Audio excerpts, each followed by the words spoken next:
Steel ప్లాంట్లో contract కార్మికులను అక్రమంగా తొలగించారంటూ నేటి నుంచి నిరవధిక సమ్మెకు పిలుపునిచ్చిన నేపథ్యంలో వారికి సంఘీభావంగా అఖిలపక్ష కార్మిక సంఘాలు విశాఖలో నిరసన ర్యాలీ చేపట్టాయి. సిఐటియు, ఏఐటియుసి, సిఎఫ్టియుఐతో సహా పలు వామపక్ష సంఘాలు ఆర్టీసీ కాంప్లెక్స్ జంక్షన్లో ప్రదర్శన నిర్వహించాయి. స్టీల్ ప్లాంట్ను ఆదుకుంటామని కేంద్రం ఓవైపు చెబుతూనే మరోవైపు కాంట్రాక్ట్ కార్మికులను విధుల్లోంచి తొలగిస్తున్నారంటూ నేతలు మండిపడ్డారు. అలాగే పర్మనెంట్ కార్మికులకు కార్మిక సంఘాల నేతలకు షోకాజ్ నోటీసులు ఇస్తున్నారని వీటిని వెంటనే ఆపాలని సిఐటియు నగర కార్యదర్శి జగ్గునాయుడు డిమాండ్ చేశారు.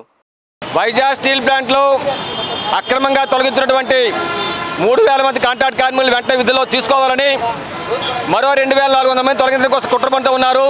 వాటిని వెంటనే రద్దు చేయాలని, పర్మనెంట్ ఎంప్లాయీస్ మీద, నాయకుల మీద, కాంట్రాక్ట్ వర్కర్స్ నాయకుల మీద షోకాజ్ నోటీస్ ఇస్తున్నారు, సస్పెన్షన్ గురి చేస్తున్నారు, అలాగే వారెంట్ లెటర్లు ఇస్తున్నారు.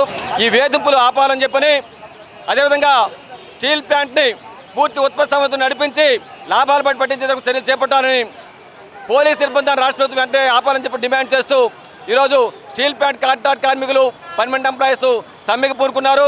ఆ సమ్మెకు సంఘీభావంగా ఈరోజు విశాఖ జిల్లాలో ఉన్నటువంటి అఖిలపక్ష కార్మిక ప్రజా సంఘాల జేఏసీ ఆధ్వర్యంలో ఈరోజు ఈ నిరసన ర్యాలీ కార్యక్రమాన్ని నిర్వహిస్తూ ఉన్నాం.